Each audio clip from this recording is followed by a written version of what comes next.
C'est le coffre-fort le plus difficile à ouvrir au monde. Rien que le couloir a coûté $1 milliard à construire. Dès qu'une personne entre, le système de reconnaissance biologique en matrice multidimensionnelle s'active. En d'autres termes, il observe à 360 degrés la posture et la démarche de la personne qui entre. Cette capture dynamique est impossible à imiter. Après avoir traversé ce couloir, il faut une reconnaissance faciale et une clé spéciale pour valider l'accès au coffre. Mais même avec cela, ce coffre ne peut pas encore être qualifié de niveau divin. À l'intérieur de la chambre forte, il y a des capteurs de température très précis. Si la température change de plus de 0,5 degrés, une alarme se déclenche immédiatement. Le mot de passe pour désactiver les capteurs change tous les jours, ce qui rend presque impossible toute tentative de piratage. Cependant, face à ces multiples obstacles, Matt, un homme de haute intelligence, avait déjà trouvé une solution. Il a formé une équipe de 6 personnes. Pour commencer cette légendaire mission de vol, Matt a enfilé un costume de nuit et s'est discrètement infiltré chez le responsable de la sécurité. Il a installé un modificateur de signal, puis a trouvé un verre avec une empreinte digitale dessus. Il a vaporisé de la poudre sur le verre, l'a collé avec du ruban adhésif, et a réussi à obtenir l'empreinte digitale du responsable. Ensuite, il s'est rendu aux toilettes, a trouvé la boîte de lentilles de contact du responsable, et y a mis une goutte de liquide. Le lendemain, le responsable a utilisé ses lentilles et son œil est devenu tout rouge. Il a appelé un ophtalmologiste chez lui pour un examen. Mais il s'agissait en fait de John, un membre de l'équipe, déguisé. Apparemment, il utilisait un appareil pour examiner l'œil. Mais en réalité, les informations faciales du responsable ont été scannées avec succès. Après une impression 3D minutieuse, les voleurs ont réussi à créer un masque exactement identique au visage du responsable. Avec ce masque, le chauffeur est entré dans le bâtiment à l'avance, a jeté un capteur dans les toilettes, et a fait couler l'eau. Sous l'effet du courant, toute la structure des tuyaux du bâtiment a été révélée. Les conduits de ventilation ont réagi de la même manière. Après avoir inséré le capteur, ils ont obtenu la structure du système de ventilation du bâtiment. L'endroit où tous les tuyaux se croisaient était précisément l'emplacement du coffre. Une fois toutes les préparations terminées, les voleurs ont officiellement commencé leur opération. Ils ont mis leurs uniformes falsifiés d'employés du bâtiment, ont discrètement transporté leur matériel jusqu'à la porte,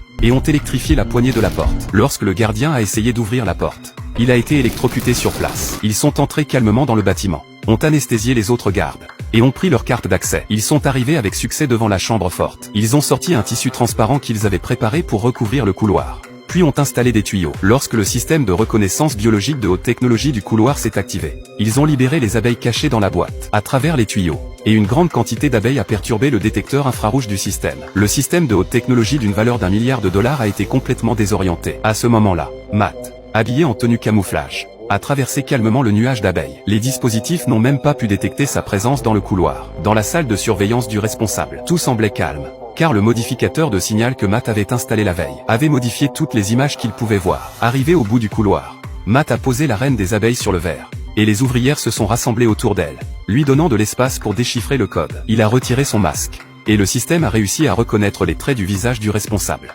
activant la deuxième vérification. En tant qu'expert en sculpture, Matt avait aussi déjà copié la forme de la clé avec une pierre. Lorsque la porte s'est lentement ouverte, ils ont réussi à franchir la première étape. Les capteurs de température de la salle de coffre ont immédiatement réagi, augmentant de 0,1 degré par minute. Cela signifiait qu'ils n'avaient que 5 minutes pour résoudre le problème. Matt a immédiatement contacté ses compagnons à l'extérieur, les incitant à poser les explosifs rapidement. Plus la situation devenait tendue, plus Amy était prudente. Quand il ne restait plus qu'une minute, elle avait finalement installé l'explosif. Un de leurs coéquipiers a appuyé sur le bouton d'explosion, et les tuyaux d'eau au plafond de la salle de coffre ont été détruits. De l'eau a envahi la salle, faisant court-circuiter les capteurs de température du plafond, les rendant inutilisables. Ils pouvaient enfin entrer et commencer à déchiffrer le coffre. Les coffres de ce niveau ont besoin de 2 verrous à ouvrir simultanément. Ils ont inséré un amplificateur sonore professionnel, et les deux ont commencé à travailler pour déverrouiller. Sous la direction de Matt, les loquets du coffre ont été débloqués, et le premier coffre a été ouvert avec succès. En ouvrant la boîte et en voyant les obligations, les voleurs ont crié de joie. Mais ils n'ont pas arrêté leur travail. Ils ont commencé à déchiffrer le deuxième coffre de manière ordonnée. Matt a pris les obligations avec un ascenseur,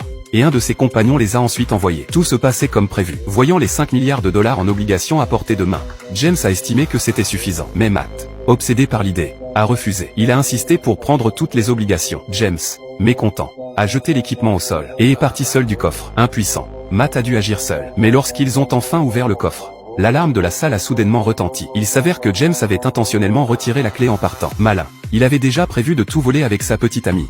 Les autres membres de l'équipe ont été complètement stupéfaits. Voyant la porte en fer se fermer, Matt a rapidement utilisé la machine pour la bloquer, et ils ont à peine réussi à s'échapper. En réalisant que James avait trahi, ses compagnons ont eu très peur. Mais Matt est resté calme, car, avec son intelligence, il avait déjà prévu un plan de secours. James et sa femme pensaient qu'ils atteindraient le sommet, mais lorsqu'ils ont ouvert la boîte en fer, Ils ont été totalement choqués. En plus des 2 billets en haut, tous les autres papiers étaient des papiers sans valeur. En réalité, Matt avait volontairement laissé une faille dans son plan pour prévenir toute trahison. En raison du nombre limité de personnes, Matt avait prévu qu'une seule personne prenne les obligations avant qu'elle ne monte dans l'ascenseur, et qu'une autre personne les prenne à leur arrivée au sol. Ainsi, les obligations étaient sans surveillance pendant leur ascension. Matt avait caché sa fille dans le bâtiment, et avant que les obligations n'atteignent le sol, elle les avait interceptées, les remplaçant par de fausses obligations qu'elle avait préparées. Puis elle les avait remises dans l'ascenseur pour continuer le transport. Ainsi, ils ont réussi à obtenir les vraies obligations d'une valeur de 5 milliards. Le plan de vol divin était un succès. C'est ainsi que l'histoire se termine avec cette brillante opération.